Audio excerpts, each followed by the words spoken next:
أشهد أن محمد رسول الله أشهد أن محمد رسول الله الله أكبر الله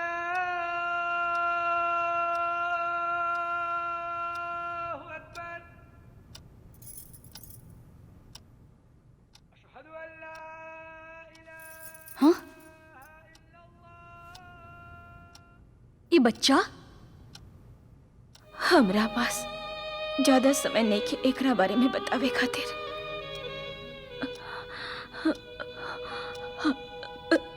फिर भी कुछ बात सुन ला। हमार नाम चमेली है। एक पेड़ के बाद बा।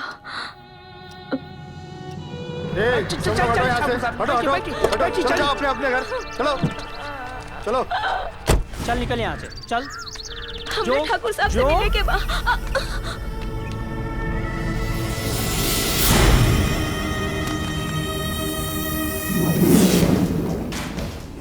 माफ करी ठाकुर साहब, ई बार भी फिर से बेटी भइल गई।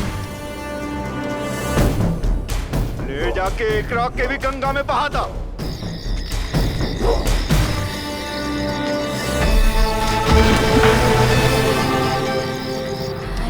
बच्चा के देख के हमरा लागल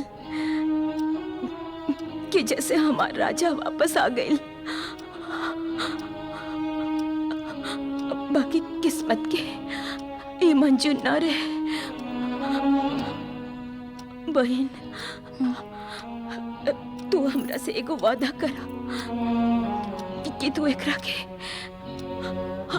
अपन सगा बेटा जैसन पलबू पोसबू।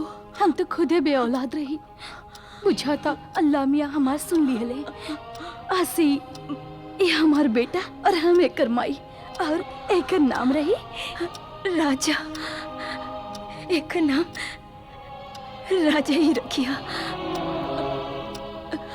काहे कि हमरो बेटा के नाम राजा ही रहे। ठीक बा, एकर नाम राजा ही रही।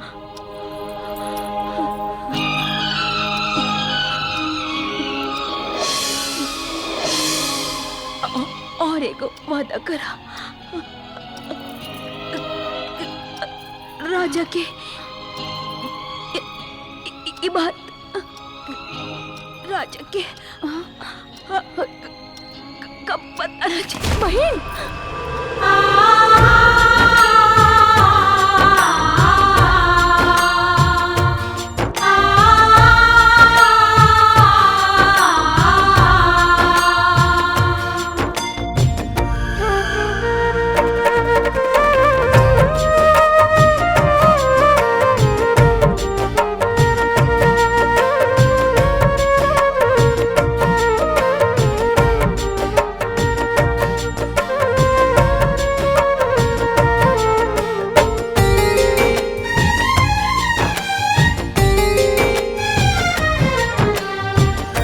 विधना के ले खली खल मिट्टी ना मिटाई के।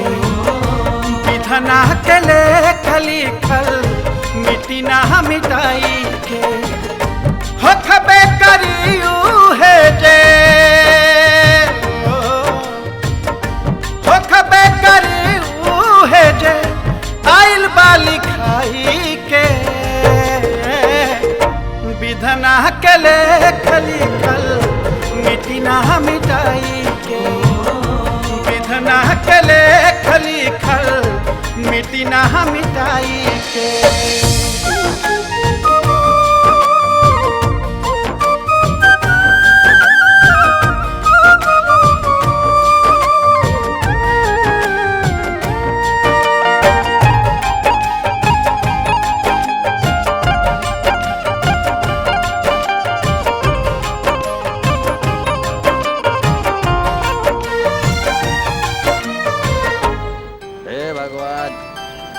दारू के बिना हमार गला ऐसे सूख रहा बा जैसे जेठ के महीना में धरती सूख जाला। हमरा पर एगो उपकार कर और कहे से हमरा गिलास में दारू डाल दा भगवान। हे भगवान, कहीं से हमरा दारू दिला दा भगवान। वाह भगवान, बहुत जल्दी है तो ले ला भगवान, और दे दा भगवान, पूरा गिलास है भर दा भगवान, बड़ा जल्दी, बाप रे बाप, दे दा भगवान, बहुत जल्दी, वाह भगवान। भगवान दे दा ना, न दे बा जायदा। ऐसा मजा तो आज तक कौनो दारू में ना आयल भगवान।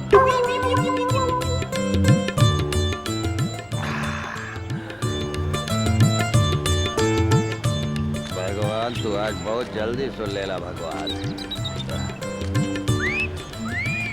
का हो मनसुख दास, हम राजा के कहीं देखला ह का? ना, आज तो हम भगवान के देखले बानी। भगवान के? हाँ। बाकी केने? ओने। हाँ? ए, रुक रुक बताओ तानी।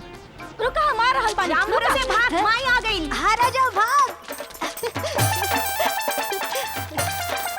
आज तो बहुत मजा आ गई। दे ताली, दे ताली।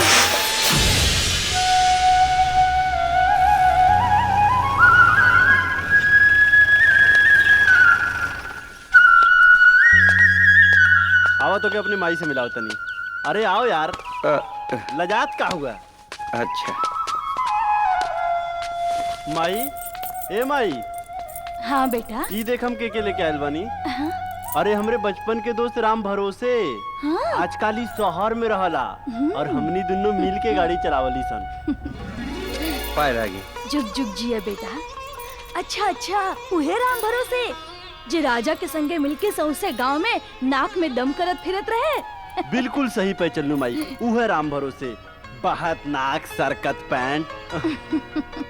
अरे यार, तनी हमरो तो ख्याल रखो।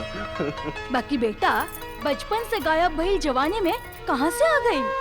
चाची, दरअसल बहिन के डॉक्टरी पढ़ावे खातिर हमार पूरा परिवार शहर में जा बसल।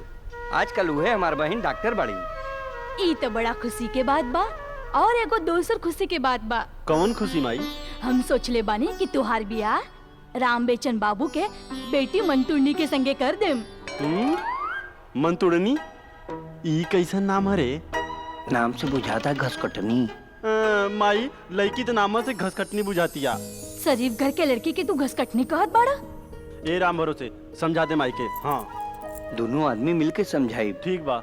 अरे माई, खानदानी लड़की भी तो घसकटनी होके लिया, कौआ हकनी भी तो होके लिया, और मुस मुएनी भी होके लिया, चोरनी भी तो होके लिया, पाकिट मरनी भी होके लिया। अरे का बकर बकर करत बाड़े? तोहनी के कहे के मतलब का ह? माई, मतलब ई कि हम सोच लेले बानी, तोर जौन पतो होई ना, वो जब डेग धरी ना त जमीन हिल जाई, देखी त बिजली गिर जाई, मुस्कुराई त फूल खिली, और कारनामा करी त हंगामा हो जाई। बाकी वो लड़की आखिर होई कहाँ? होई कहीं अपन जलवा दिखावत।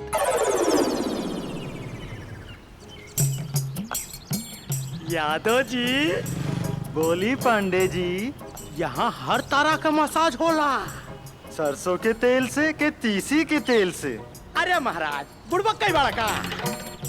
अरे मजा तेल में नहीं की, मजा तो खेल में बा। खेल? कैसन खेल? देखत नहीं की महाराज, अतिरिक्त सेवा भी उपलब्ध बा।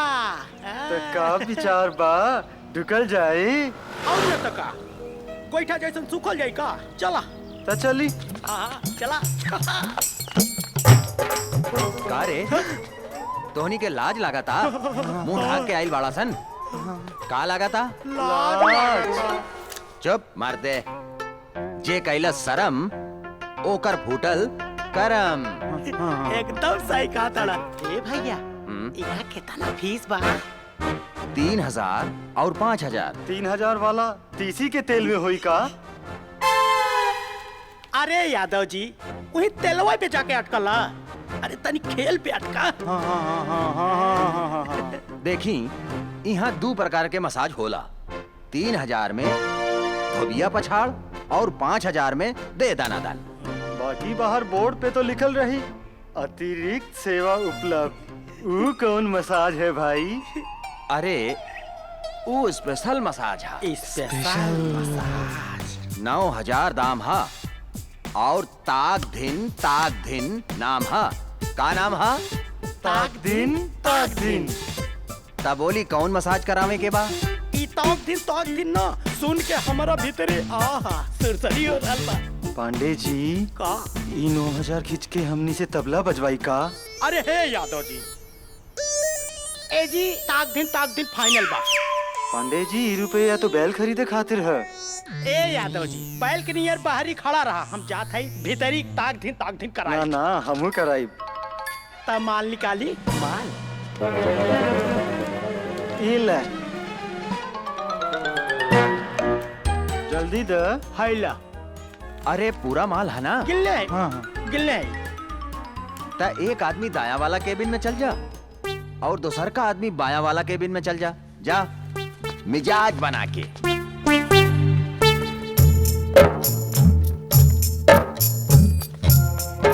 यहाँ तक केहू लौकते नहीं थे। ताक दिन अकेले हो का भाई? हम है ना हाँ? अपन चैन अंगूठी एक एक कपड़ा उतार के बेड पे लेट जाई। एक कपड़ा बाकी कहाँ तक? जहाँ तक तोहार इरादा बा। इरादा तो बहुत ज्यादा बा। तब फिर उतारा ना। हाँ उतारा था।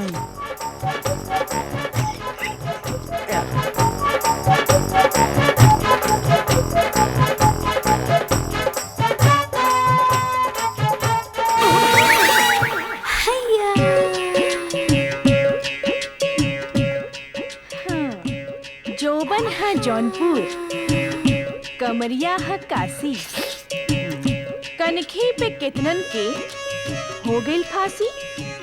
काहे कि हमार नाम है रानी नंबर 786।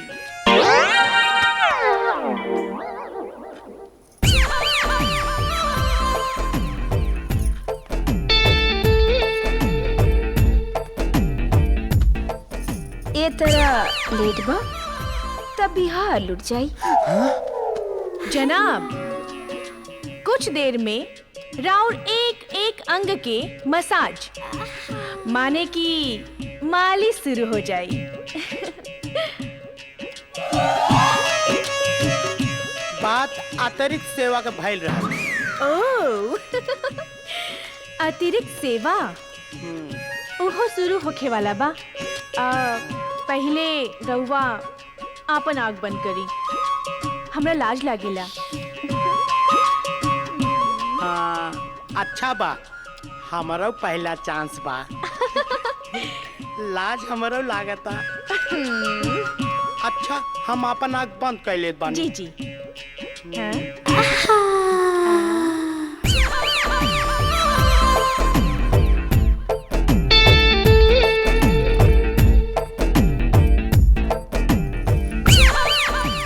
सरसों के तेल है कि तीसी के? अभी पता चल जाई यादव जी जब राउर बॉडी में 9 हॉर्स पावर जैसन शक्ति आ जाए। अच्छा भाई जे हम बैल खरीदे के प्रोग्राम कैंसिल करके तोहरा पास आ गई। अब अपन आंख बंद कर ली काहे से हमरा लाज ना लागे। ला कर ली। ओ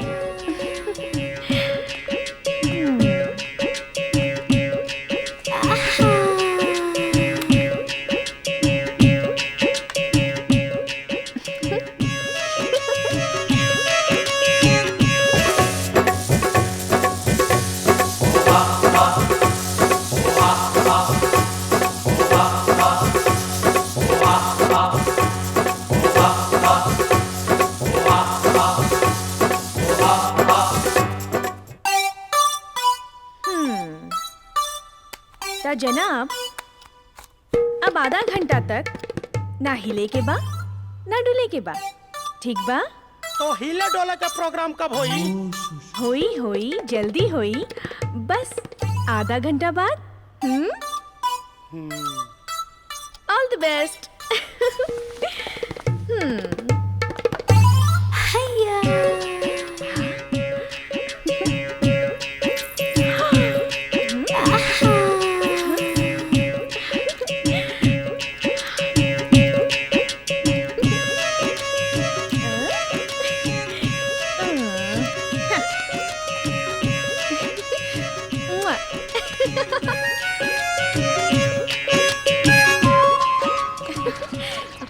जल्दी आवा, पोस्टर उखाड़ा कहीं और लगावल जाई। बहुत मजा आई हमके भी। चल।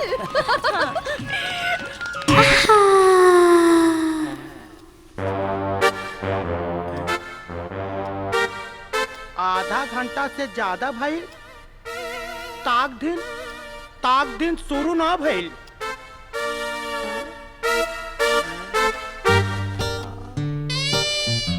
ई लड़की कहाँ गई? अरे हमार कपड़ा, हमार घड़िया, हमार अंगूठी, हमार चैन लेके भाग गई।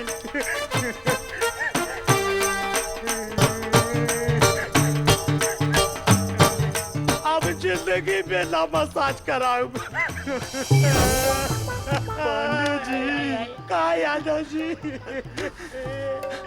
न सरसों के तेल लागल न तीसी के। 60-70 हजार रुपया चूनो लगाए देले।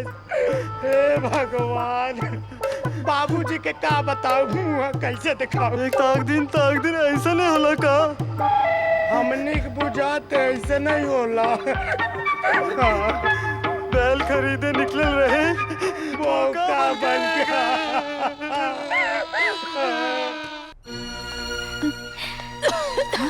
माई, माई, माई, माई, अब परेशानी की बात नहीं खे, तू जल्दी ठीक हो जाइबू। हम तो हर इलाज बड़ से बड़ डॉक्टर से कराए। रानी बेटी, हमरा इलाज में तो बहुते रुपया लागी। इतना रुपया आखिर आए कहाँ से?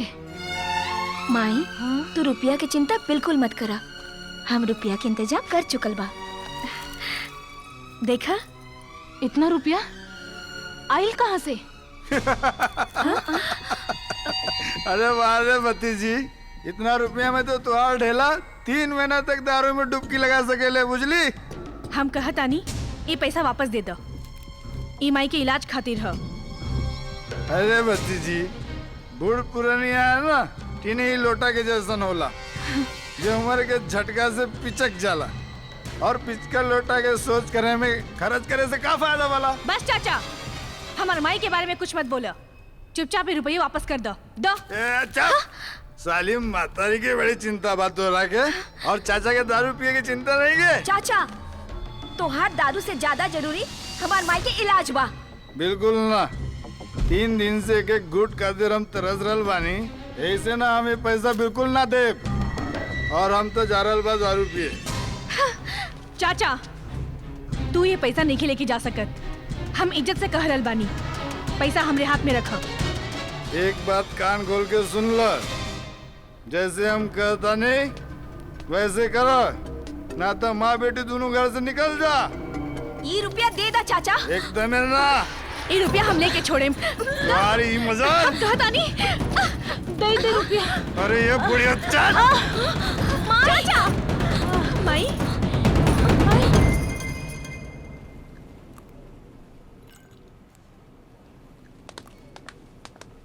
आवा आवा राजा, हम तो क्या अपने माई बहन से मिलाओ थे। तोहरा के राखी बांधे खातिर हम कब से इंतजार कर रहल बानी, तोहरा के अब फुर्सत मिलल हो। तू तो जनते वाड़ू बहना अपन काम धाम, और छोड़ा उ सब। ये हमार दोस्त राजा, राजा ये हमार बहन। काश कहीं हमरो एगो बहन होत तो हमके राखी बांधत। ई का बोले तारा तू? पूजा तुहार बहन नहीं खे का? राजा ये है हमार माई। चाची प्रणाम। खुश रहा। हमरा हॉस्पिटल जाए के देर हो रहल बा, जल्दी से दोनों भाई राखी बंधवा लो। आवा। हाँ जा जा राखी बनवावा।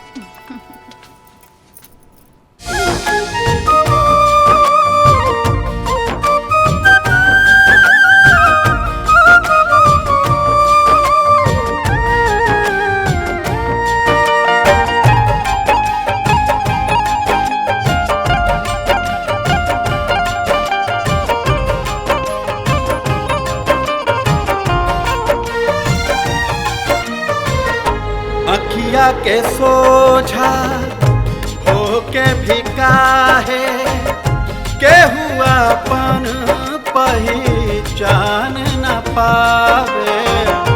का बारिशता अपनन में हो ऐसन हाल में जान न पावे।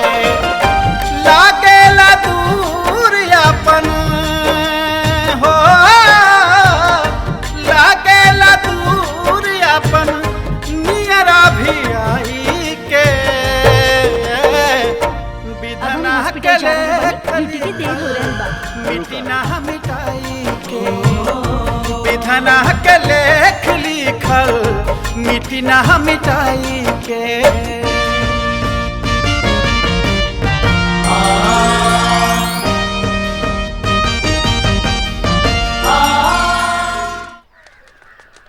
बहन हाँ? तू आगे बैठा। ठीक है। हम तोरा के ना हॉस्पिटल तक छोड़ देता नहीं।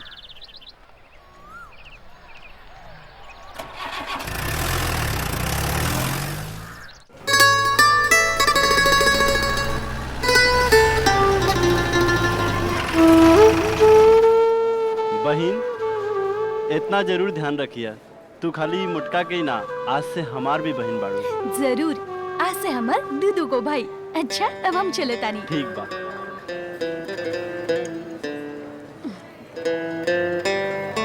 राजा हाँ? कौना मुटका के बात करत तारी? हाँ एगो चप्पड़ गंजू। इस ससुरा से कबो हमरा के भी मिलाओ ना। चला धंधा पे लेट होता। चला। डॉक्टर साहब जौन पर्ची देले रहने वो संभाल के रखले बाड़ू की ना? हाँ संभाल के रख ले बानी। प्रणाम ठाकुर आइन। प्रणाम ठाकुर साहब। खुश रह बेटा, खुश रह। बेटा आज तू ना मिलो ता हमरा के दूसरा डॉक्टर से चेकअप करावे के पड़ल। दरअसल आज रक्षाबंधन माना, यही से आवे में थोड़ा देर हो गई। खैर और सुनाई, कोनो परेशानी के बात तो नहीं खे? जकरा तरह ऐसा डॉक्टर मिली वो मरीज के का परेशानी हो सकेला। अच्छा अब हम चले तानी। ठीक। प्रणाम। हीरा ऐसा लड़की बिया। चला 100, 200, 300, 400, 500, 600। सवेरे से बोनी तक नहीं के भइल। सांझ तक कुछ ना कुछ जरूर हो जाए। अरे वो देखा बकरा भेटा गई।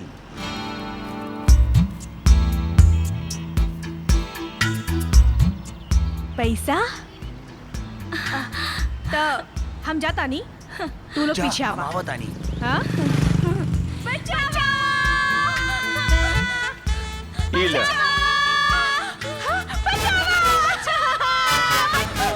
का रे? भाई देखा 2 गो फूल और 4 गो माली। दे ताली। अरे बकलोल ताली ना, अब तक कुटाई हुई कुटाई। अच्छा तो जा कूट दे ना, तू ही कूट दे। दोनों आदमी मिल के कूटे। हाँ चला। रुक तो रे बहन का लाई कमाई के।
सुगर बाणी सन हो। बहुत बढ़िया। राजा के राज में लड़की छिड़वा संसार धा के नसबंदी न कर दे। वो इतना खूबसूरत खूबसूरत लड़की। हाँ? आई हो दादा, टुकुर टुकुर का देखत बड़े हो? हमरा तोहरा से प्यार हो गइल बा। प्यार? हाँ। इतना जल्दी कहीं प्यार होखेला का? होखे के तो 2 मिनट में बहुत कुछ हो सकेला। आई हो दादा, कढ़ाई गर्मे ना भइल और तू जलेबी छाने लगलू। हमार दिल धक धक कर रहल बा। तोहार चुनरी सरक रहल बा। हाँ? ए चल भरोसे चल।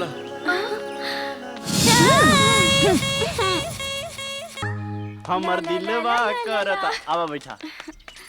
चलो। हमर दिलवा करता हल्ला।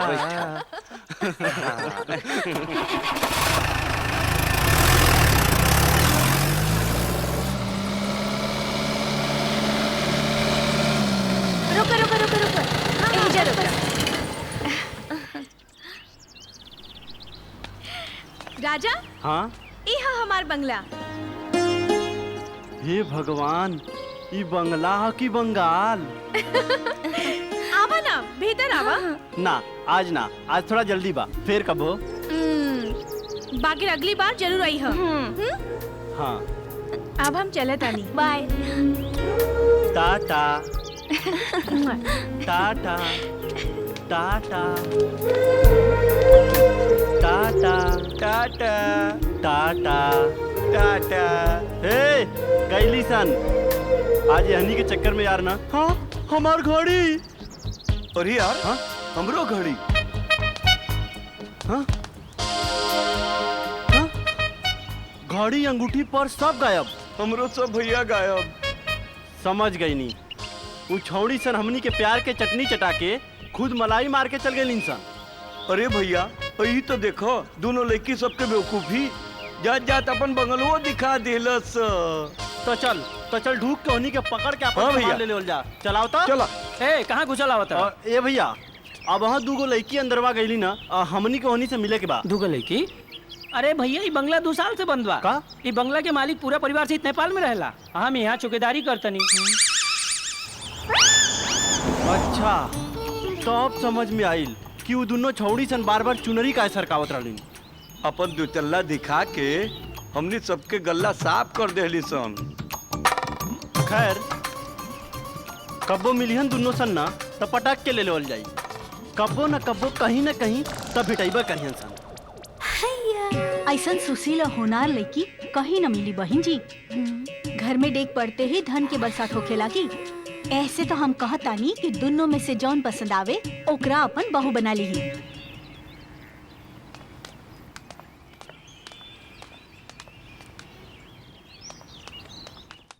हमके तो दोनों पसंद बिया। तो राजा के ब्याह दोनों से करे के विचार बा? नहीं, बस एक गो के राजा से ब्याह करब और दूसर के राम भरोसे से।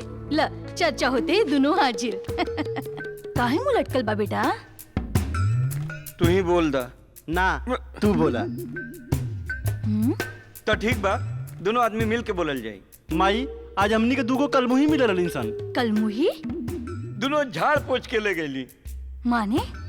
हमनी दोनों के अंगूठी, हमने दोनों के चैन, हमनी के पर्स, हमार घड़ी।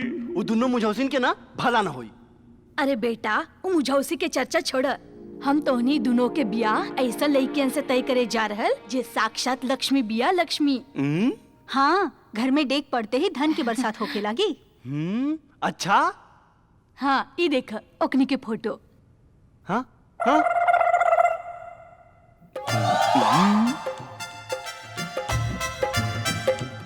घड़ी, अंगूठी, चेन, पर्स, बुझाता कि अब कुल मिल जाई। हमरो यही लागत है। हाँ हाँ बेटा, ऐसा लछनमन मेहरारू मिली तो दुनिया के हर खुशी मिल जाई। लाख टका के बात कह लिया चाची। राम भरोसे अपन माई के जाके कह दी है हमने के काल लड़की देखे चले के बा। चाची तू तो हमार माई जैसन बाड़ू, तहार पसंद और हमार माई के पसंद आगे लड़की देखे के तैयारी करो। मालती बहन लड़की की यहाँ खबर भेज द, हम निकाले लड़की देखे आ रहल बानी। ठीक बा। दे ताली। ई त हमरा खातिर बहुते बड़ा सौभाग्य के बात बा कि रानी और बुलबुल खातिर राजा और राम भरोसे जैसन लड़का राजी बाड़े। गीता बहन सौभाग्य के बात तो हमरो खातिर बा कि ऐसन पतो मिलत बिया, ना तो आज के जमाना में कहाँ ऐसन लड़की मिलता। हमनी के तो वो उम्मीदें छोड़ देले रहनी। रानी तो यहाँ एकर नाम है कल्लू। रानी और बुलबुल के मुंह बोला भाई। यानी कि हमार मुंह बोला साला। ए सर यहाँ आवा बैठा, आवा यहाँ आवा बैठा। कारे कलुआ, बहिन के छेड़े में लाज ना लगेला? लज को करहा बड़ा लजाइला। हाँ। बाकी बा बड़ा शरीफ, दोनों बहन के बड़ा ख्याल रखीले। अच्छा तो सार बहिन के ख्याल दौड़ा दौड़ा के रखेला। घड़ी तो बहुत बढ़िया बा। कल तक हमरो हाथ में एगो बहुत बढ़िया घड़ी रहे।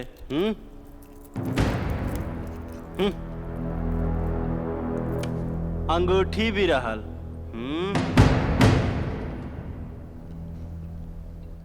कल्लू से ज्यादा ईमानदार लड़का हम आज तक न देखनी हा। हाँ, ईमानदारी तो हमनियों के दिखाई दे रहल बा। अरे ये तो चैनुआ बा, एक एक करके पॉकेट से निकल रहल बा।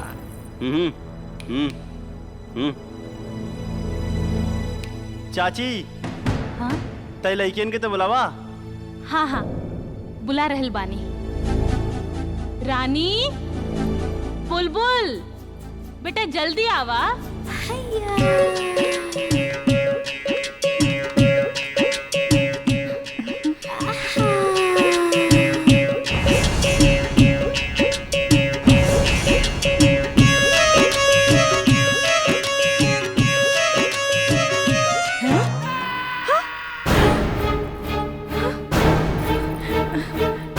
जैसने सोच ले रही वैसने साक्षात लक्ष्मी बानी। हाँ तो लक्ष्मी जी, अब तनी धन के बात हो जाए। ई कैसे आ गई? का पता। राजा हम तोहरा के कहले रही ना कि हम दहेज लेवे देवे के खिलाफ बानी।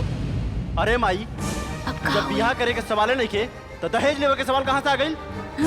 का मतलब? मतलब ई कि हैरानी और ई बुलबुल और ई सार कलुआ मिलके हमनी के चैन, घड़ी, अंगूठी और नकदी लेके सन फरार हो गईला। ये सब चोर पॉकेट मार हवे। रानी बुलबुल आई सब का सुन रहल बानी? अब जौन कहा सुने के बाना तो कहा सुनत रही, बाकी अभी भी आ ना हो सकेला। राजा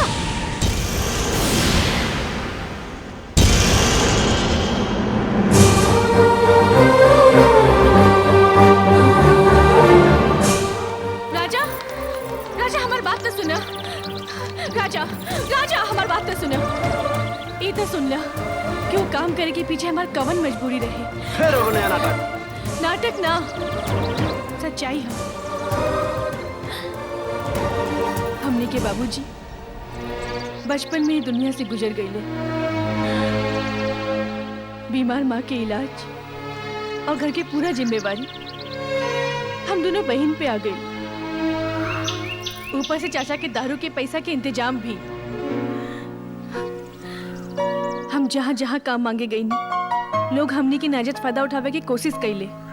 तब बस लोगन के नाजायज मांग पूरा करे के बजाय उनका के बेवकूफ बना के आपन जिंदगी चलावल हमनी की मजबूरी बन गई। हमनी के पता बा ये सब काम बहुत गलत है, लेकिन राजा हम तोरा से वादा करत तानी, अगर तू हमरा से ब्याह करबा तो हम ऐसा धंधा छोड़ दे। राजा राजा हमारी बात तो सुना।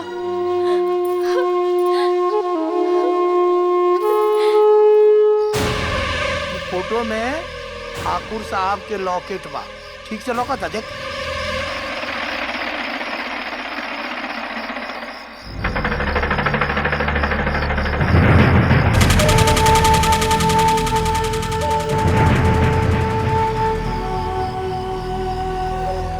लौकता बहुत से।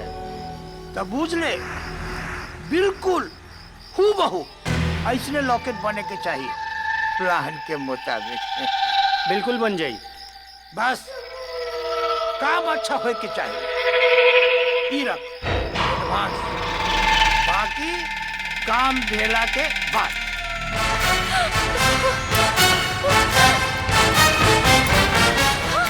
राजा राजा हमारे पीछे गुंडा लोग पड़ल बाड़े। नौटंकी बाज लड़की। अरे हम सच कह रहल बानी।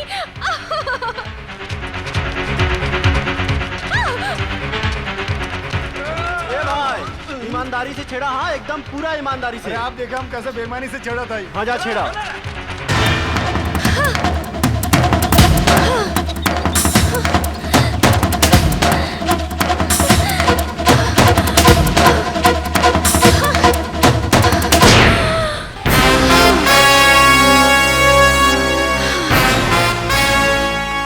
लागता ये लोग हमरा बारे में नहीं जानत। तनी जना दो।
राजा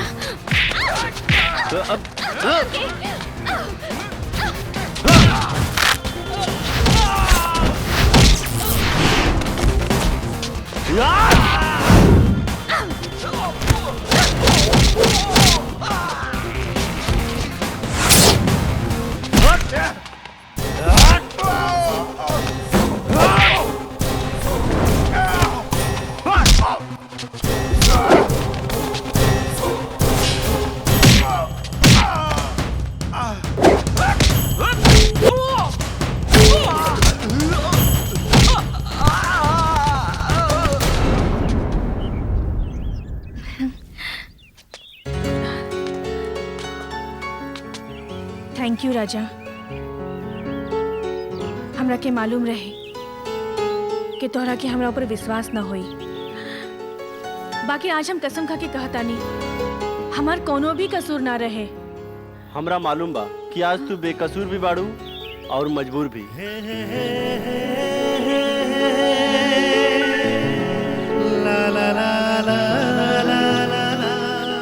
राजा ढाप ढीप तो बहुत भइल। अब आगे का प्रोग्राम बा बुलबुल रानी? ई हेरा फेरी का धंधा छोड़ के तोहरा से ब्याह कर ले और दर्जन भर बच्चा पैदा कर ले। डार्लिंग, बच्चा पैदा करे के बाकी कुकुर बिलास। काहे? तू हमार सेहत पे भरोसा करके जनसंख्या मत बढ़ावा, बल्कि तनी देश के बारे में सोचा। फिलहाल तो हम ई सोच के टेंशन में बानी कि ई हेरा फेरी के धंधा छोड़े के खबर अगर चाचा के कान में पड़ जाए तो उनका मुंह से कहाँ निकली। का कहले? हेरा फेरी के धंधा छोड़ के तू लोग शराफत की जिंदगी जिए के फैसला कर रहे बड़ू। चाचा फैसला ना, हमने के शराफत की जिंदगी जिए के कसम खा ले बानी सन। शराफत? अरे ये सुना, जौन काम तू दोनों आज तक करत बारू ना, वही काम तू दोनों के आगे भी करे के पड़ी। नहीं तो तू दोनों के खाने के पैसा कहाँ से आई और हमारा दारू के खर्चा कहाँ से निकली? बस बहुत हो गई, अब और ना। ढीला के ना करे के नतीजा जानत बारू ना। हम तोरा के हाथ जोड़तानी ढेला प्रसाद, इन लड़कियन के। ज्यादा बोलबू ना तो दोनों के ले जाके ना गलत धंधा पे पिटा दे, बुझलू? चाचा, अगर जल्दी जेल जाए के विचार ना हो ना तो चुपचाप ही लेकिन के ईमानदारी के रास्ते पे चले दा। अरे वाह रे बाजू के सड़ल गोबर, तू तेवर तो ऐसा दिखा रहा बाड़े जैसे तू यहाँ के थानेदार होके। बिल्कुल ठीक पे चल रहा चाचा।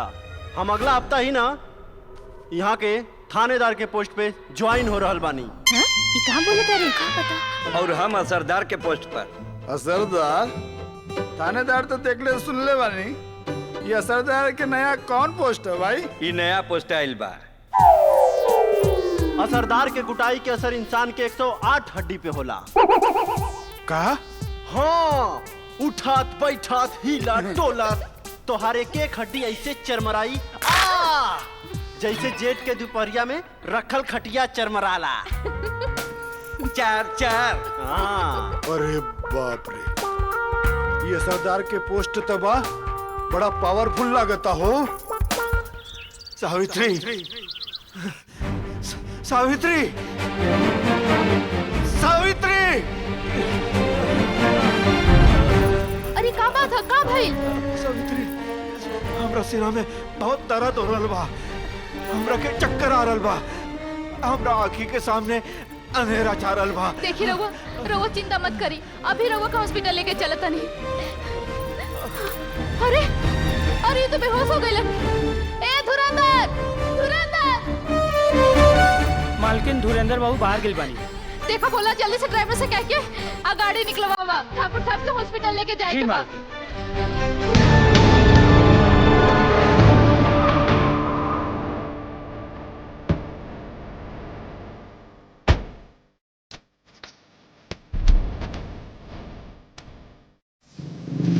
गाड़ी के देखता नहीं मालकी।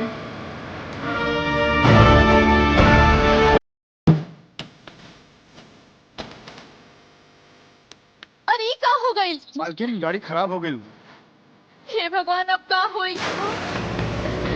अरे भैया गाड़ी रोका जल्दी से। ये गाड़ी काहे रुकावत है? का पता? उतर देखा जाओ। चल।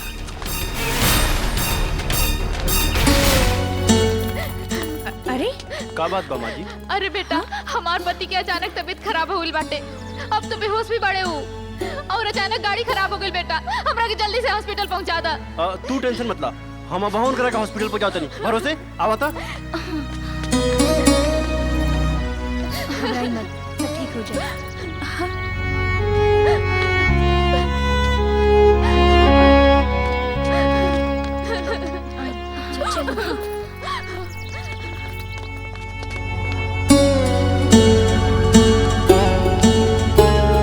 मरीज का हालत बहुत सीरियस बा। कम से कम 3 बॉटल ब्लड का जरूरत बा। देखिए डॉक्टर साहब, हमार खून ले ली। अरे तो हमने काहे खातिर बानी? हाँ, हमने की ब्लड चेक कर एक ली। काम करा रहुआ लोग अपन ब्लड चेक कराई। ओही जा। चलो आवा। हाँ, आई। हाँ, हाँ। तहार ब्लड खाली मैच करत बा, बाकी ये काफी नहीं खे। कम से कम 3 बॉटल ब्लड की जरूरत बा। अरे तो इम्मा कौन बात बा? जितना चाहिए उतना खून निकाल ली हमरा बॉडी से। राजा ही ना हो सकेला, एक बॉडी डोनर के इतना ब्लड ना निकालल जा सकेला। अरे तू लोग यहाँ का बात बा? ठाकुर साहब बहुत सीरियस बाड़े और उनका के ब्लड की जरूरत बा। डॉक्टर सिन्हा, कौन ब्लड ग्रुप चाहिए? ए पॉजिटिव। हमार ब्लड ग्रुप भी इहे बा, हमार ले ली। डॉक्टर पूछा, तू एक डॉक्टर होके एगो गैर आदमी के अपन ब्लड देवे के चाहता लो? डॉक्टर के फर्स्ट का होला मरीज के जान बचावल। चल अब जल्दी करो। आओ आओ। हाँ चलिए। सब ठीक हो जाए।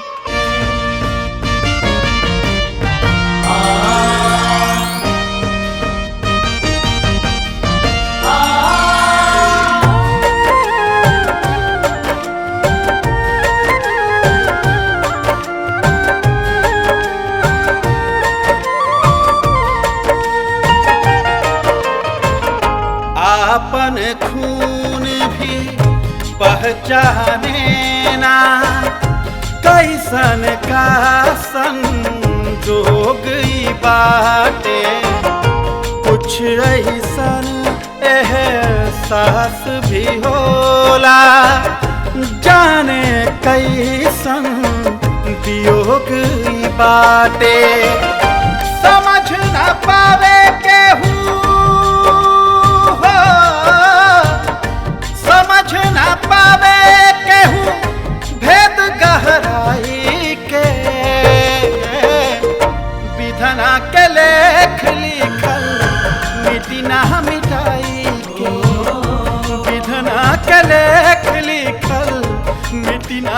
हटाई के। एगो बात कही, आजकल हमरा पीछे एगो लड़की पड़ल बिया। का?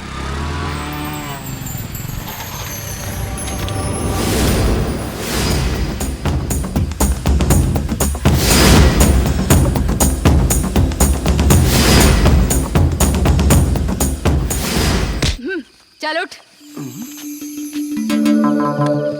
तू हमरा के छोड़ के मोटा गेंडा से प्यार करत बाड़ू?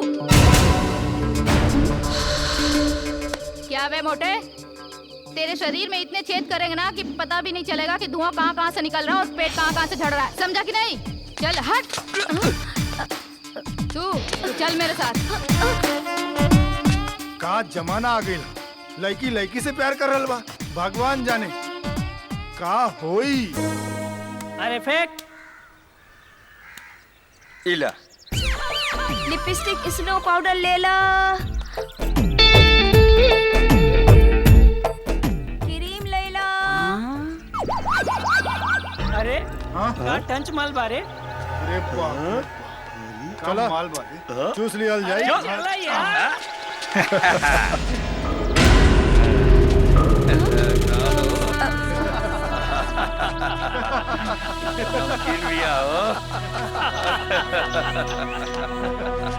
कहाँ बेचे तारे?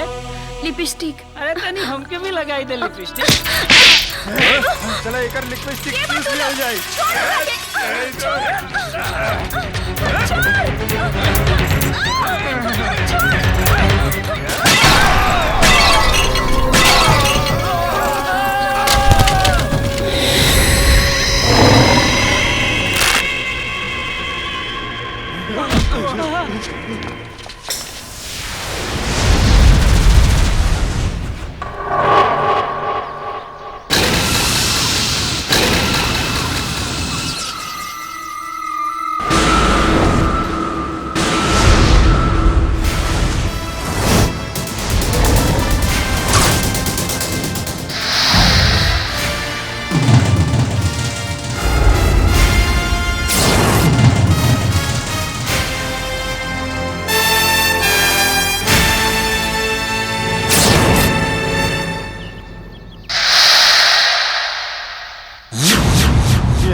भगवान हमरा के देले बाड़े सब गुण 84-85।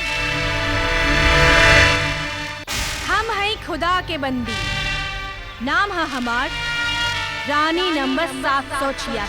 अल्लाहु अकबर, अल्लाह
कोनो लड़की के छेड़े से पहले हमरा के याद कर ली हो।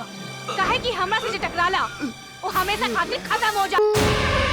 फोटो में ठाकुर साहब के लॉकेट बा, ठीक से लौका था देख।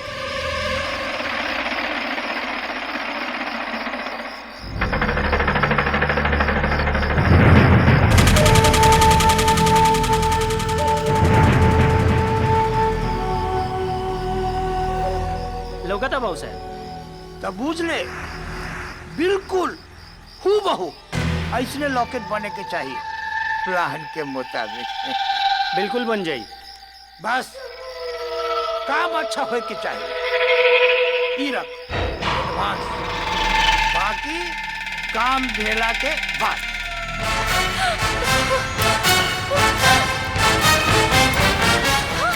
राजा राजा हमारे पीछे गुंडा लोग पड़ल बानी। नौटंकी बाज लड़की। अरे हम सच कह रहल बानी।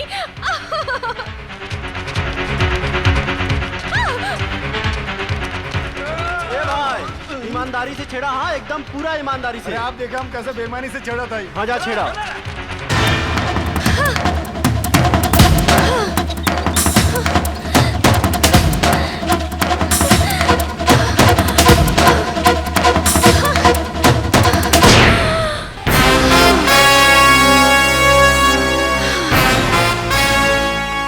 लागता ये लोग हमरा बारे में नहीं जानत।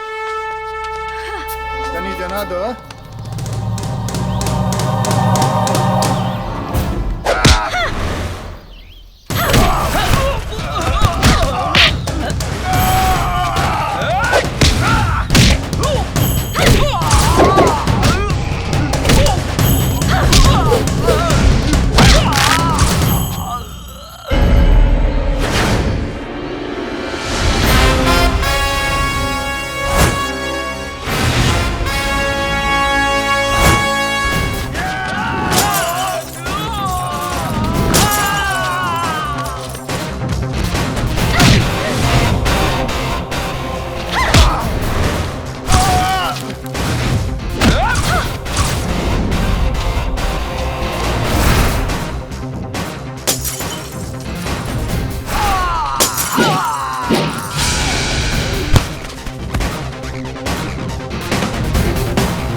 राजा तो अब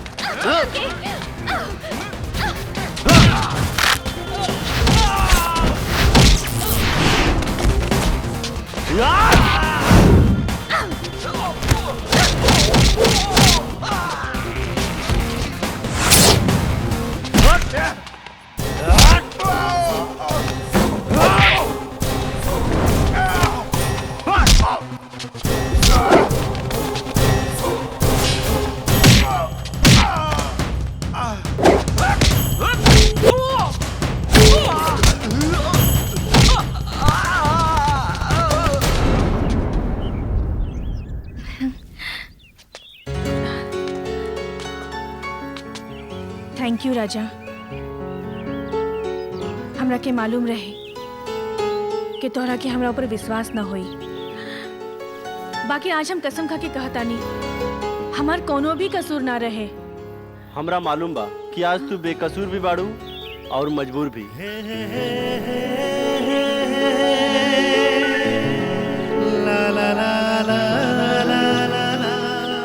राजा तू हमार सेहत पे भरोसा करके जनसंख्या मत बढ़ावा, बल्कि तनी देश के बारे में सोचा।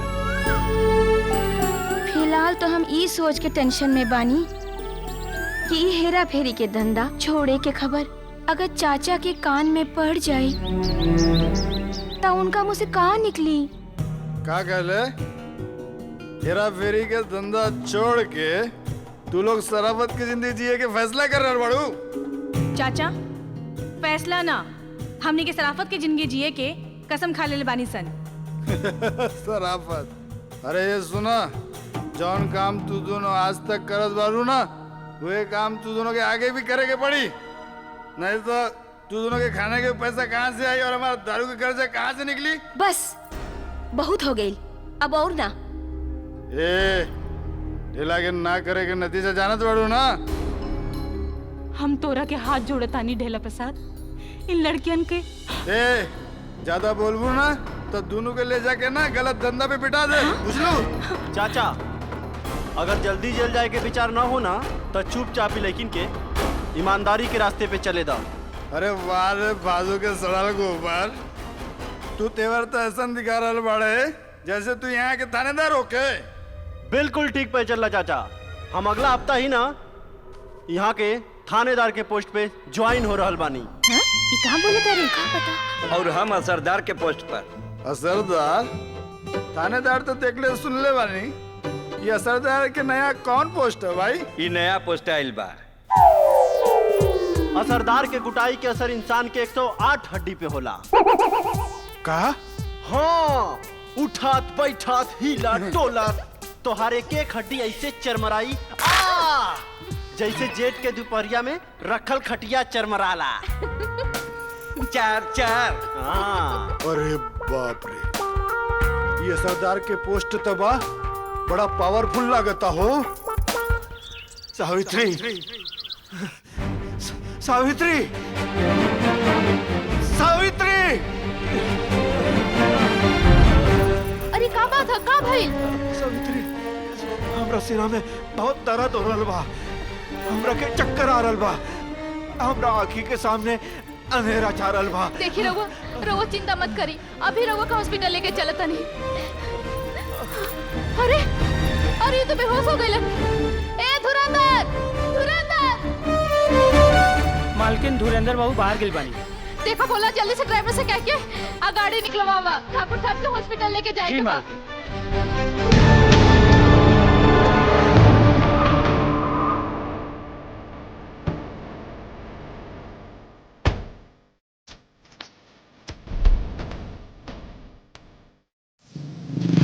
गाड़ी के देखता नहीं मालकिन।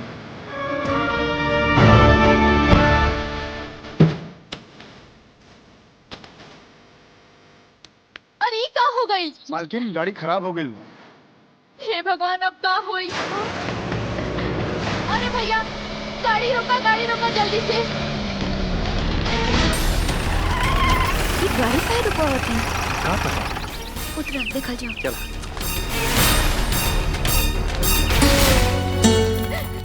अरे का बात बा माँ जी? अरे बेटा, हमार पति के अचानक तबीयत खराब हो गई बाटे, अब तो बेहोश भी बड़े हो और अचानक गाड़ी खराब हो गई। बेटा हमरा के जल्दी से हॉस्पिटल पहुंचा दा। तू टेंशन मत ला, हम अब फोन करा के हॉस्पिटल पहुंचा तनी। भरोसे आवता। घबराई मत, सब ठीक हो जाए।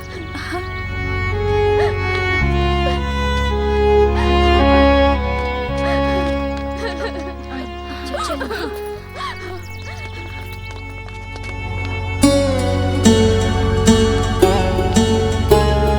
मरीज का हालत बहुत सीरियस बा, कम से कम 3 बॉटल ब्लड का जरूरत बा। देखिए डॉक्टर साहब, हमार खून ले ली। अरे तो हमने काहे खातिर बानी?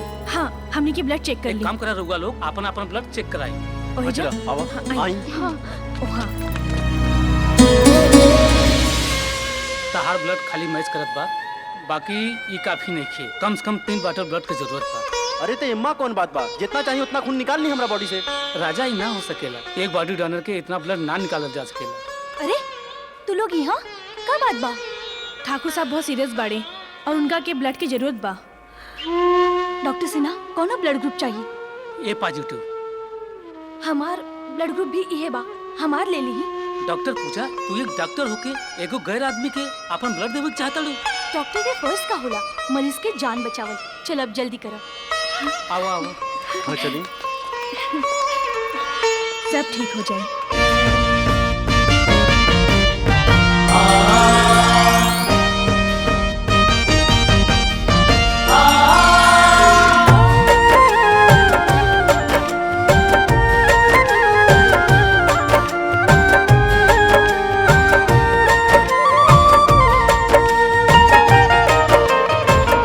अपन खून भी पहचाने ना, कैसन का संजोग ई बाटे, कुछ ऐसन एहसास भी होला, जाने कैसन वियोग ई बाटे, समझ न पावे केहू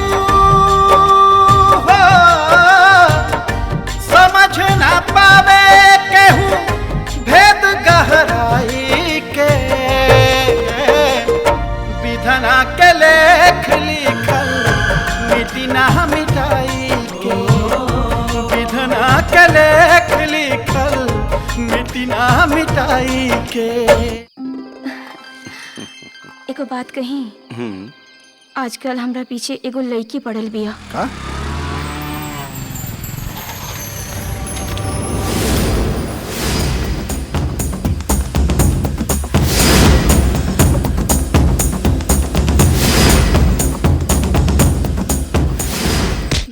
चल उठ। तू हमरा के छोड़ के मोटा गेंडा से प्यार करत बाड़ू? क्या वे मोटे, तेरे शरीर में इतने छेद करेंगे ना कि पता भी नहीं चलेगा कि धुआं कहाँ कहाँ से निकल रहा है और पेट कहाँ कहाँ से झड़ रहा है, समझा कि नहीं? चल हट। तू चल मेरे साथ। का जमाना आ गई, लड़की लड़की से प्यार कर रहा बा, भगवान जाने का होई। अरे फेंक। इला लिपस्टिक स्नो पाउडर ले ला, क्रीम ले ला। अरे का टंच माल बारे। अरे बाप, चला माल बारे चूस लिया जाए। चला यार।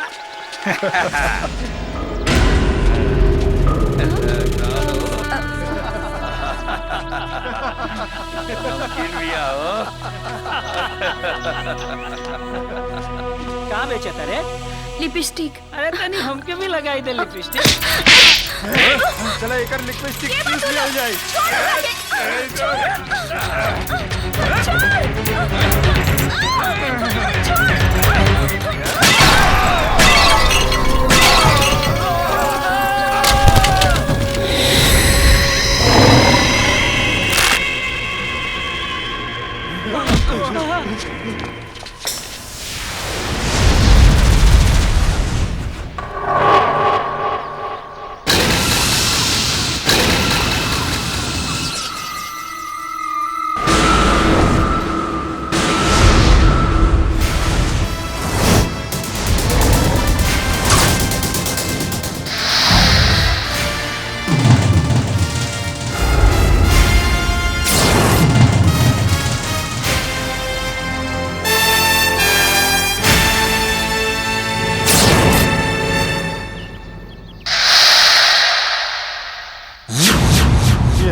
भगवान हमरा के देले बाड़े सब गुण 84-85। हम हैं खुदा के बंदी, नाम है हमार रानी नंबर 786। अल्लाहु अकबर अल्लाह अकबर।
साला दोबारा फोन लड़की के छेड़े से पहले हमरा के याद कर ली हो। काहे कि हमरा से जो टकराला वो हमेशा खातिर खत्म हो जा।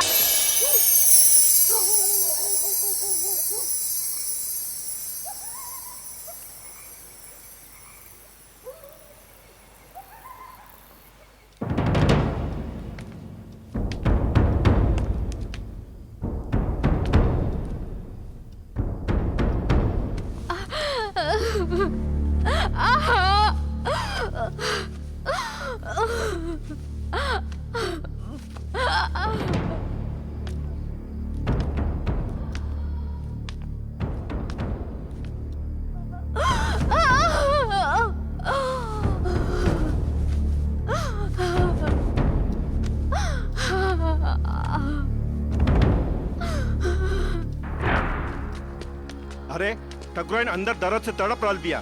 भोला दाई के बुलावे गइल बा कि ना? भोला गइल बा मालिक, बस आवते हुई।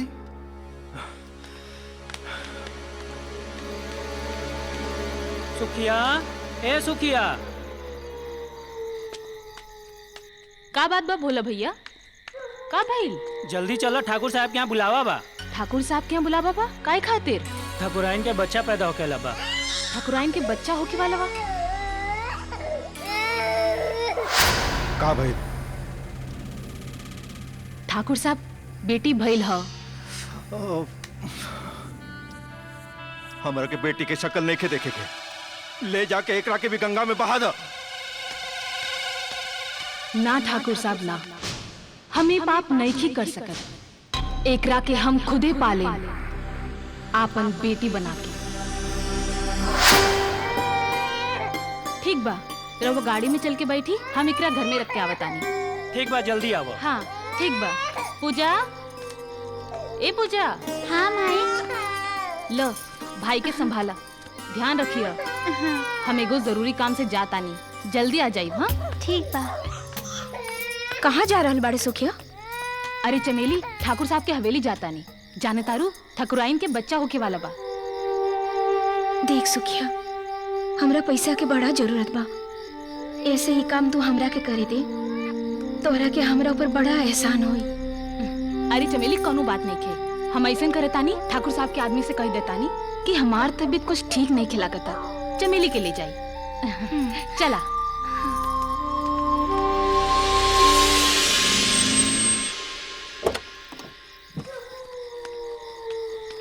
आओ।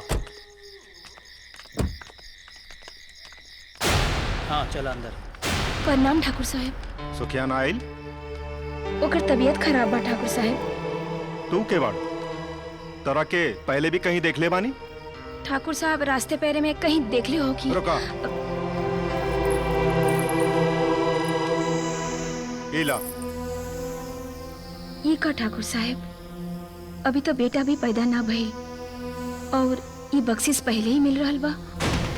जे बेटा भइल तब बख्शिश समझ के, और जे बेटी भइल तो ओकरा के ठिकाने लगावे के कीमत समझ के रख लिया।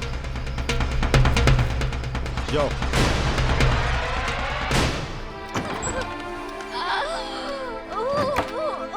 एक कजरी, जल्दी से गर्म पानी लेके आवा। हाँ लावत है। रहुआ तनी धीरज रखी, सब ठीक हो जाए। ठकुराइन, ठकुराइन, ठकुराइन धीरज रखी।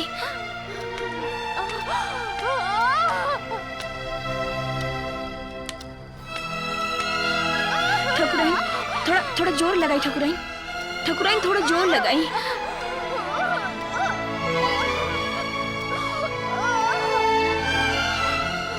तनी धीरज रखिए ठकुराइन।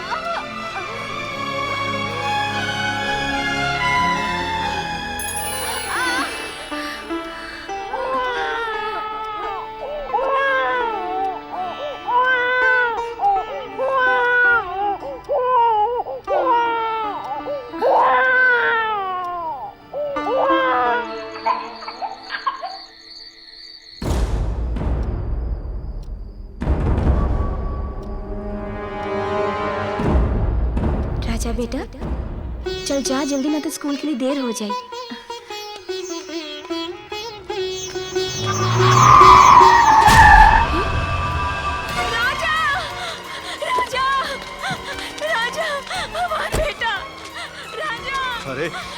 भी बच्चा के पैदा करके रोड पे छोड़ देला मरे खा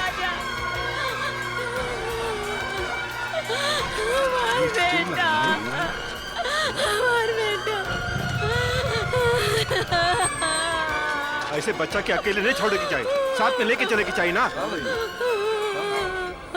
क्यों भीड़ लगा रखी यहाँ पर? हटो। क्या चल रहा है यहाँ पर? क्या चल रहा है ये सब? हाँ? कुछ ना अरे मामूली सा एक्सीडेंट पकड़ी चलो हटो यहाँ से। हटो चलो जाओ अपने घर।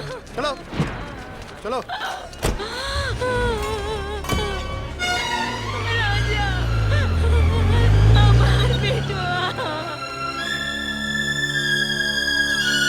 कजरी, ए कजरी, आ गई नहीं। ठकुराइन बेहोश हो गई बाड़ी, तो इनका मुंह पे पानी के छींटा मारा और तलवा पे गरम तेल के मालिश करा। हम तनी ठाकुर साहब के खुशखबरी दे के आवतानी। ठीक बा।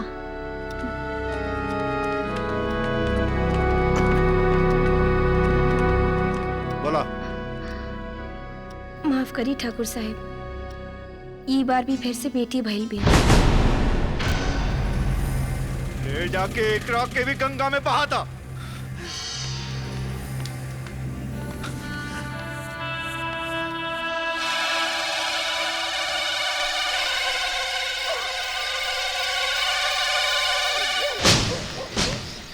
सावित्री, जे होके करहल वो हो गई। अब अफसोस कहला से का फायदा? देखी, ई रउआ हमरा के माई बनला के सुख से कब तक दूर रखब? अब हमरा से बर्दाश्त नहीं होकर। रउआ हमार बेटी वापस लाके दे दी। ई आप का कहतानी ठकुराई? रवा के तो ई बार बेटा भइल ह। ई तो का खत बाड़ू? हम अपन आँख से देखने ह। रवा के आपकी बेटा भइल ह। माने चमेलिया हमरा से झूठ बोललस ना, हम ओकरा के छोड़ेम ना। धुरंधर सिंह। जी जीजा जी।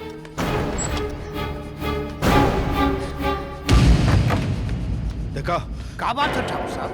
तू चमेलिया हमरा बेटा के लेके भाग गई। तू अपन आदमियन के संगे होकर पीछा करा, ओकरा के मार के हमरा बेटा के वापस ले आवा। ई रउरा का कहतानी? ओकरा इतने हिम्मत लेके भाग गई? ये तो हम पेट्रोल से नहला के माचिस दिखा दे प्लान के मुताबिक। अब बतानी। ना सब ठीक हो जाए। वो गइल बाटे, लेके आई अपन बेटा लेके आई। तू चिंता मत कर। देखा अरे वो हरामजादी, और पकड़ ओकरा, पकड़ उसको। नहीं तो चला हुआ जा गया। भाग। अरे कहाँ तक भाग मुझसे सुनी? रुक हरामजादी, रुक।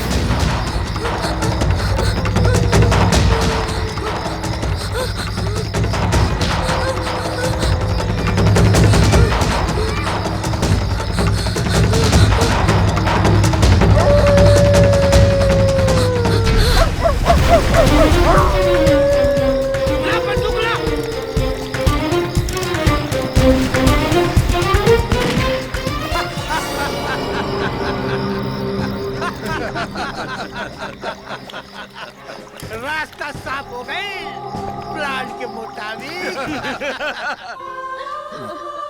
सब ठीक हो जाए, तू चिंता मत कर। सब ठीक हो जाए। जीजा जी, हम लूट के नहीं बर्बाद हो गए प्लान के मुताबिक। का भइल? जीजा जी, अरे हम अपना फेंकना के मुंह ना देख सकली। वो मुंह छौसी ओकरा के लेके गंगा में कूद गई प्लान के मुताबिक। नहीं क्यों हो सकत? ये हो गई जीजा जी, ये खानदान के बारिश मिलत फिर न मिलत प्लान के मुताबिक। ना भैया, ऐसा ना हो सकेला। हमरा पक्का विश्वास बा हमार बेटा जिंदा बाटे। एक माई के दूध चीख के कह रहल बा हमार बेटा जिंदा बाटे। ये तोर विश्वास नहीं, गलतफहमी है। गलतफहमी के गाछ पर कभी फूल न खिलेला महीना। 5 बेटी के गंगा मैया के गोदी में देला के बाद आज एगो बेटा भाई वो गंगा मैया के गोदी में समा गए। ना धुरंधर सिंह, ये नहीं के हो सकत। तू दूर दूर तक पता करा, वो जरूर कहीं न कहीं जिंदा हो। इरवा घमंड और ना गुजा रखे के नतीजा बा ठाकुर साहब। ना रहुआ ऐसा करती ना ही दिन देखे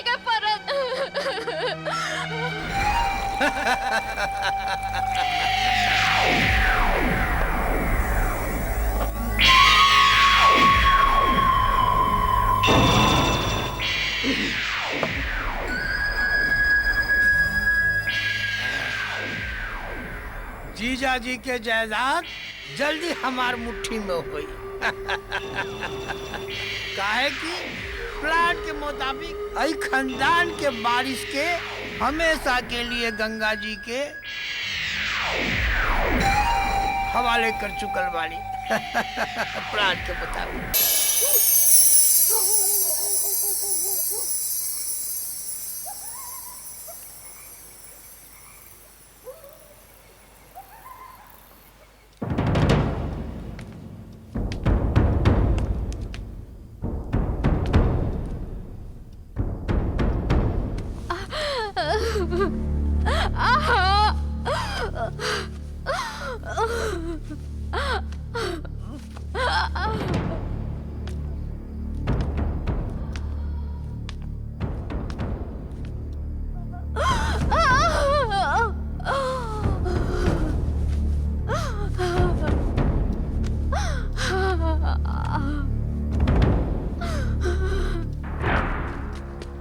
अरे ठकुराइन अंदर दर्द से तड़प रहल बिया। भोला दाई के बुलावे गइल बा कि ना? भोला गइल बा मालिक, बस आवते हुई।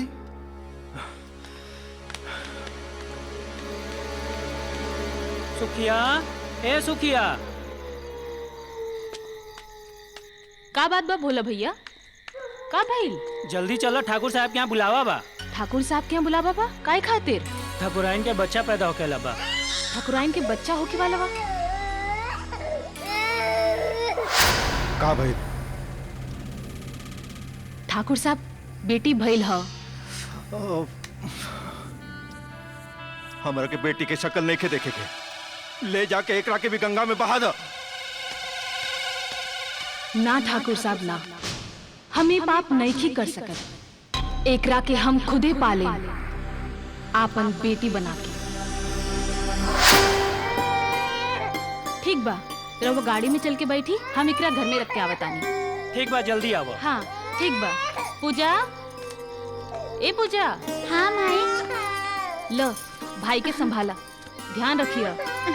हम एगो जरूरी काम से जातानी, जल्दी आ जाइब। हाँ ठीक बा। कहाँ जा रहल बाड़े सुखिया? अरे चमेली, ठाकुर साहब के हवेली जातानी। जाने तारू, ठकुराइन के बच्चा होके वाला बा। देख सुखिया, हमरा पैसा के बड़ा जरूरत बा।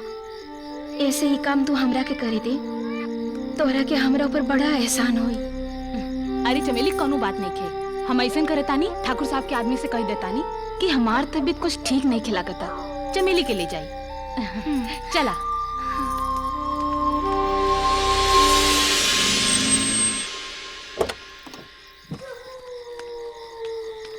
आवा।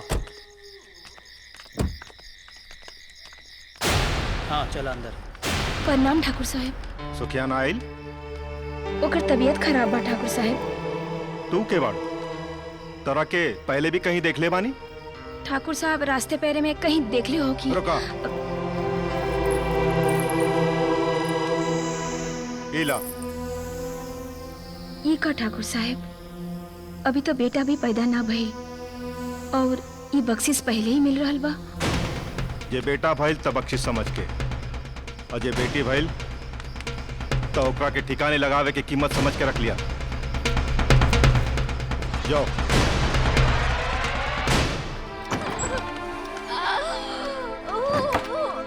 एक कजरी, जल्दी से गर्म पानी लेके आवा। हाँ लावत है। रहुआ रहुआ तनी धीरज रखी, सब ठीक हो जाए। ठकुराइन, ठकुराइन, ठकुराइन धीरज रखी।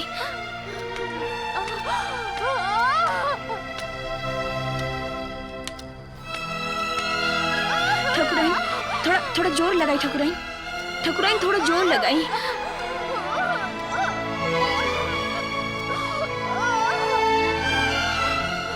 तनी धीरज रखिए ठकुराइन।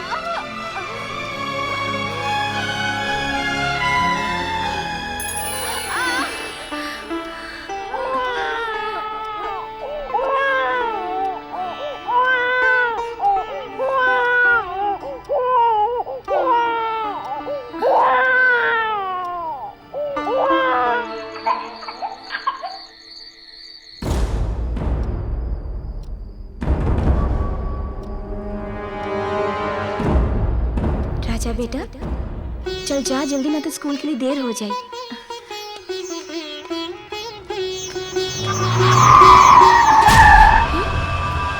राजा, राजा, राजा, हमारा बेटा, राजा।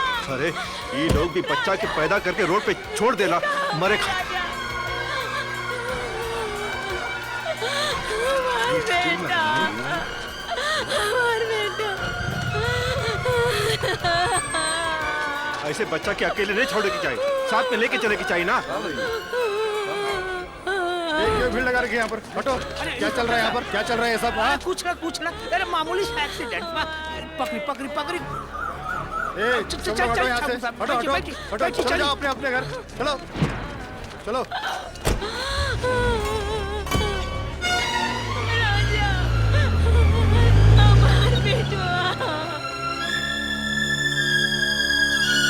कजरी, ए कजरी, आ गई नहीं।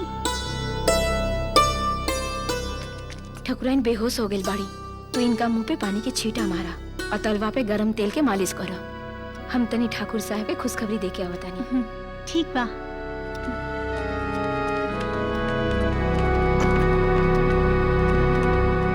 बोला।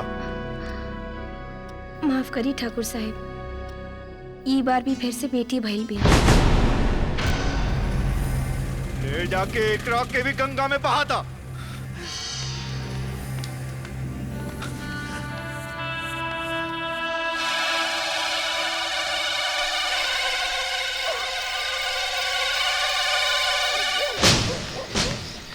सावित्री, जे होके करहल वो हो गई, अब अफसोस कहला से का फायदा। देखी ई रउआ हमरा के माई बनला के सुख से कब तक दूर रखब। अब हमरा से बर्दाश्त नहीं होकर, रउआ हमर बेटी वापस लाके दे दी। ई आप का कहतानी ठकुराई, रवा के तो ई बार बेटा भइल ह। ई तो का खत बाड़ू? हम अपन आँख से देखने ह, रवा के आपकी बेटा भइल ह। माने चमेलिया हमरा से झूठ बोललस ना, हम ओकरा के छोड़ेम ना। धुरंधर सिंह। जी जीजा जी।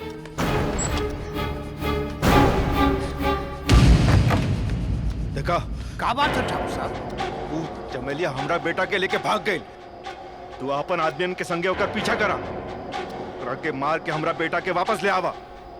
ई रउरा का कहतानी? ओकरा इतना हिम्मत लेके भाग गई?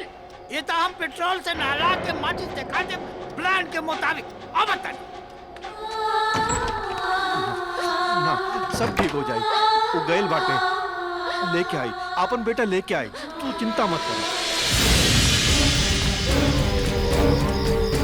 देखा देखा, अरे वो हरामजादी, अरे पकड़ ओकरा, पकड़ उसको। मैं नहीं चला, हुआ जा गया। भाग, अरे कहाँ तक भाग मुझसे सुनी? रुक, रुक हरामजादी, रुक।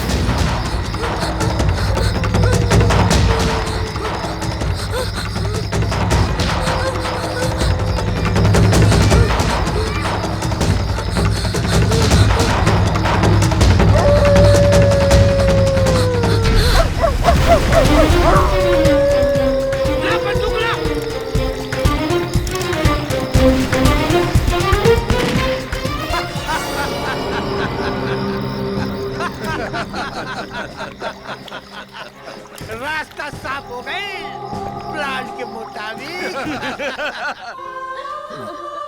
सब ठीक हो जाए, तू चिंता मत कर, सब ठीक हो जाए। जीजा जी, हम लूट के नहीं बर्बाद हो गए प्लान के मुताबिक। का भइल?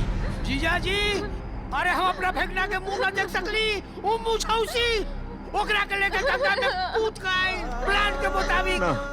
नहीं क्यों हो सकत? ये हो गई जीजा जी, ये खानदान के बारिश मिलत मिलत फिर न मिलत प्लान के मुताबिक। ना भैया, ऐसा ना हो सकेला। हमरा पक्का विश्वास बा, हमार बेटा जिंदा बाटे। एक माई के दूध चीख चीख के कह रहल बा हमार बेटा जिंदा बाटे। ये तोर विश्वास नहीं, गलतफहमी है। गलतफहमी के गाछ पर कभी फूल न खिलेला महीना। 5 बेटी के गंगा मैया के गोदी में देला के बाद आज एगो बेटा भाई वो गंगा मैया के गोदी में समा गए। ना ना धुरंधर सिंह, ये नहीं के हो सकत। तू दूर दूर तक पता करा, वो जरूर कहीं न कहीं जिंदा हो, जिंदा हो। इरहुआ घमंड और ना गुजा रखे के नतीजा बा ठाकुर साहब। ना रहुआ ऐसन करती ना ही दिन देखे के परत।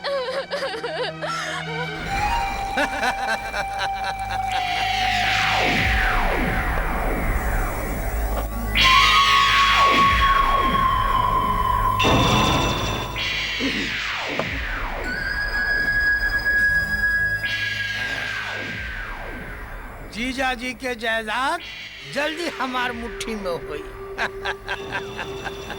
काहे कि प्लान के मुताबिक आई खानदान के बारिश के हमेशा के लिए गंगा जी के हवाले कर चुकल बाड़ी। प्लान के